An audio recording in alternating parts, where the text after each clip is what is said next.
was this recycling evangelist, crazy person going back to 1980 when no one ever thought about it.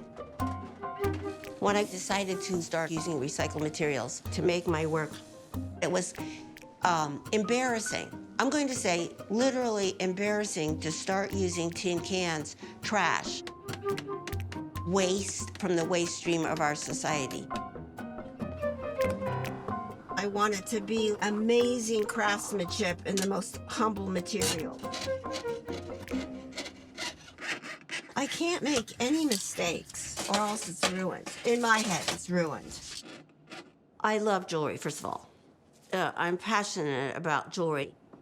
But when it came to making jewelry, I wanted the jewelry to be more than about decoration. My own work represents bigger ideas. And jewelry is a lot more than just a decorative object that people put on. They create an identity for themselves by what they wear. These 3 bracelets talk about the role of jewelry, prestige, value. The outside of the bracelet is actually gemstones. And then identity. It has the UPC code on the inside. This is going to be the inside of the wrist hole. I have to cut a strip. That's like a calculation. How wide does it need to be? It requires a lot of hand strength. Very hard to do. For my undergraduate degree and my master's, I studied metalsmithing. When I got out of school, I worked as a jeweler, and then I worked as a silversmith for a plating company. I file every single one. Working with metal requires precision. The tolerance ends up being like thousandths of an inch just by hand.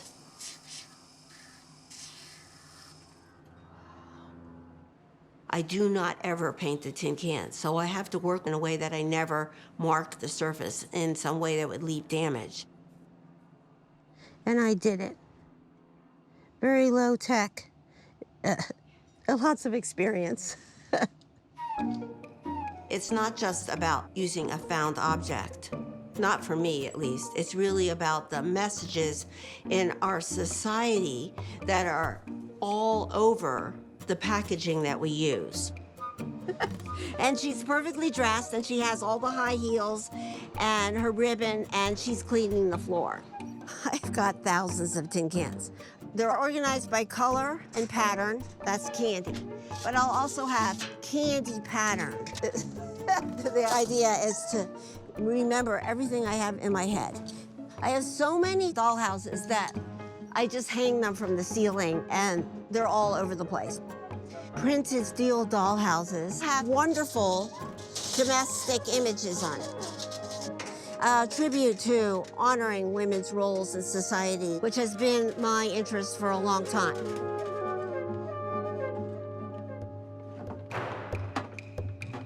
In high school, I took shop. It was unheard of.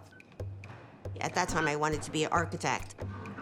And the teacher says to me, architecture takes 4 years of education, and then a few more years of education, and then some internship, and you'll be wanting to be married and have children before you're done with your professional skill set.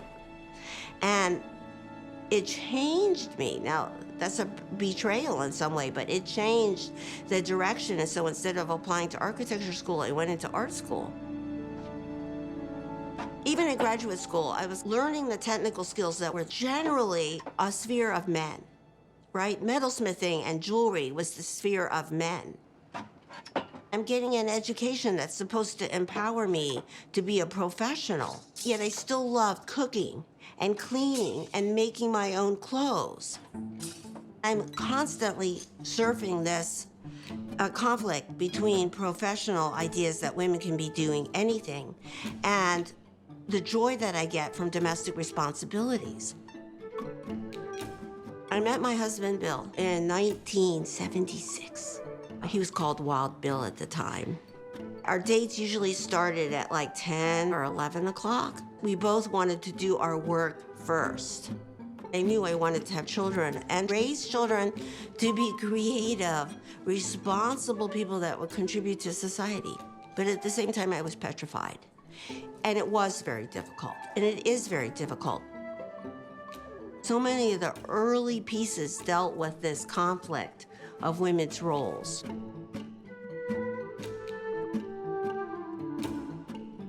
I wanted to address the volume of plastic in our environment. I started with a few bracelets. I was making with a variety of different plastics, like I have the orange, that came from orange juice containers. The aqua color and the pink and purple came from the salon.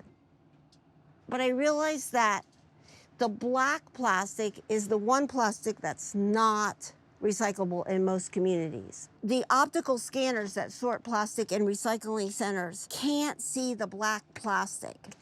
There's lots of things that are packaged in black plastic. Salad bowls, takeout trays. These are from rotisserie chicken. The shape of the plastic container can really contribute to the interest of the jewelry. It's very important to me that I cut every single piece by hand.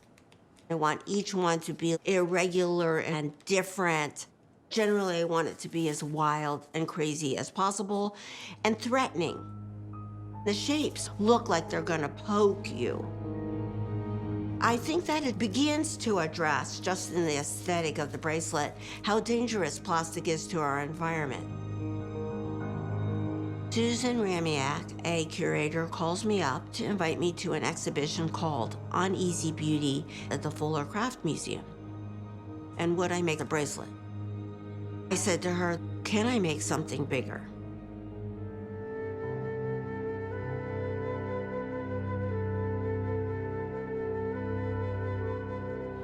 It was a tremendously daunting project to make something that big. I had to cut each and every individual piece and then drill 2 holes in each piece and then thread all these pieces. My original idea of 6 feet grew to 26 feet. I really thought the model had to be swallowed up as if she was being consumed by the entirety of the necklace. Because in many ways, our environment is being consumed by the impact of plastic.